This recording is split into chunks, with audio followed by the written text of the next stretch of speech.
Each year in Australia, patients misinterpret their symptoms and avoid going to the doctor.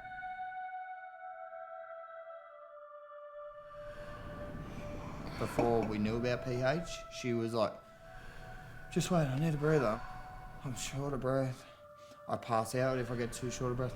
Wait, what? You pass out? Like, some things just don't ring a bell. There is so many signs, like, I know for Shane's side, she gets really hot real quick and she's got to get air, like, she's struggling. So about 2 years ago, I started feeling out of breath. I was actually a smoker, and I thought, oh, maybe it's smoking, because it just wasn't getting any better, the breathlessness. So I thought maybe I had a virus or something. It's not just, you're not just breathless for no reason. There is a reason behind it. I was able to just move around the house very slowly, and it was exhausting. If I left the house, I couldn't walk any further than from the front door to the car. Just doing simple things would just be really hard during the day. And like walking to the end of the street, like felt like you'd run a marathon kind of thing. I would just say take it slowly, like to start with. It's really, really hard to just do the really basic things. It's hard, but because I think you're more aware of your energy and how much you have to use in a day, so you need to don't overdo it, because you sort of got to get a bit in the bank for the next day, and if you exhaust yourself one day, you'll feel it the next day. When people think of breathlessness at the moment, there's not the same kind of sense of urgency as there might be with, for example, chest pain. Yet the outcomes could be very similar. And so we certainly, as a society, would be encouraging the specialty community to really increase their suspicion of pulmonary hypertension. You know, were there any little signs? And she used to say she's, couldn't drink coffee, she had palpitations of the heart and things like that, and would sometimes get out of breath.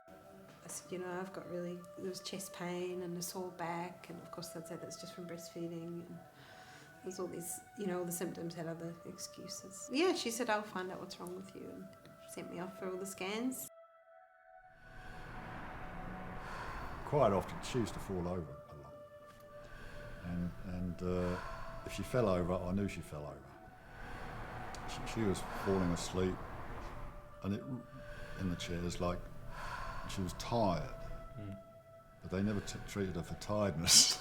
Yeah. So they never looked deep enough. Yeah. And that's the annoying fact about it. They don't start at the top and work your way down for these diseases. It changed every aspect of our lives, every aspect. His ability to do things, he became dependent on us again, even to do grocery shopping.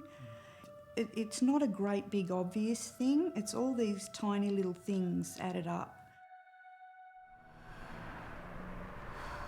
No one realises how easy it is to walk until you don't know how to walk, kind of thing, without being breathless. I can push Shane, I can keep pushing, but in the end she stops. I go for walks and it takes me an hour to go to the shop. Yeah. But we get there and a lot of them don't know their limits. One time we were out walking the dog, and I'd been walking fine for about 20 minutes, and then suddenly I just felt like I couldn't breathe and I had to stop. Like I could not take another step. And I think one of the main things is walking on an incline, not keeping up with the rest of the class. Breathlessness may not be okay. Consult your GP.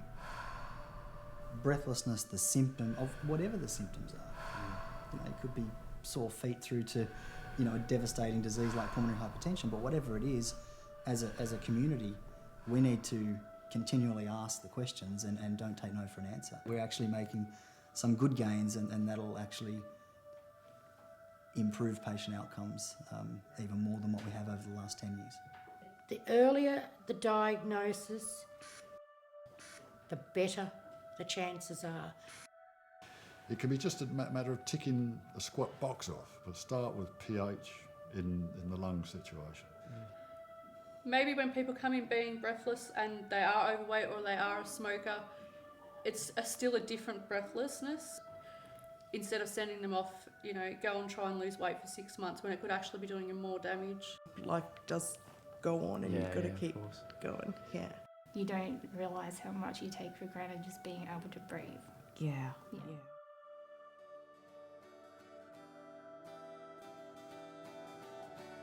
On average, in Australia, it can take up to 3.8 years from the initial onset of symptoms to a definitive diagnosis of pulmonary arterial hypertension. Breathlessness should not be ignored. Time is valuable. Time is hard. Yeah.